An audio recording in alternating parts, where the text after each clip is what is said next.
Today, we're going to pull back the curtain on one of American dance's most important and most tragically forgotten pioneers. Seriously, it's an incredible story about vision, breaking barriers, and a legacy that was almost completely erased. Let's get right into it. Okay, so let me just ask you a question. If you're into dance, or maybe just American history, you probably think you know the answer to this one. But what if I told you the story we've all been told isn't the whole story? You know, for the longest time, if you opened any history book, the answer was always the same: the incredible Janet Collins. She was the first Black artist to become a principal dancer at the Met, all the way in 1951, an amazing, groundbreaking achievement. But she wasn't the first. And this is where things get really wild. Look at that time gap, almost 20 years, 2 decades before Janet Collins' famous debut. A man named Hemsley Winfield was on that same stage as a principal dancer. 1933. This one fact completely changes the timeline. So the question is, who was this guy, and why have so few of us ever heard his name? To really get Hemsley Winfield, we have to travel back to one of the most electric periods in American history. See, he wasn't just a dancer. He was a visionary, forged right in the heart of a cultural revolution. I mean, just look at this timeline. It's kind of breathtaking, isn't it? It shows you just how fast his star shot up and how tragically quick it all came to an end. He starts a revolutionary company at 24, makes history at 26, and he's gone by 27. That's a lifetime of work packed into just a handful of brilliant, intense years. Winfield was a product of the Harlem Renaissance. And this wasn't just some historical period, right? It was this explosive moment of Black pride, creativity, and art. You had writers, musicians, thinkers, all redefining what it meant to be Black in America.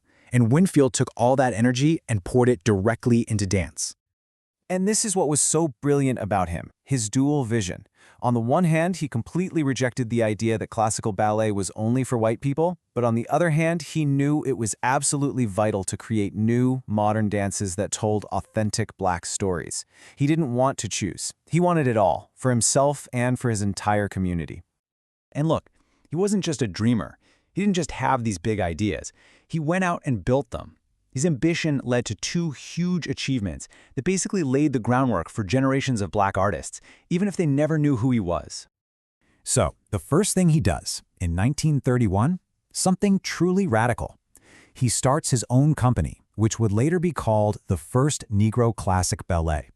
This wasn't just some performance group, it was a statement. It was a professional home where Black dancers could finally pursue concert dance and create art that was truly their own. And that all leads us here, to this one single year. A year that should be in every single dance history book, 1933. This is the moment he steps onto the stage of the Metropolitan Opera. He's dancing the lead role of the Witch Doctor in the opera Emperor Jones. And this wasn't some bit part in the back, okay? This was a principal role. He was sharing the stage with the legendary Paul Robeson, proving to the entire world that a Black dancer didn't just belong, but could excel at the very top. I mean, can you imagine? He'd reached the absolute summit. He'd built an institution from scratch. He'd shattered this enormous barrier. The future looked endless. And then, with just gut-wrenching speed, it was all over. 27. Just let that sink in for a second. 27 years old. All that potential, all that artistry and leadership, it was all just getting started. It's just an unimaginable loss. Just 1 year. 1 year after that historic triumph at the Met, Hemsley Winfield was gone.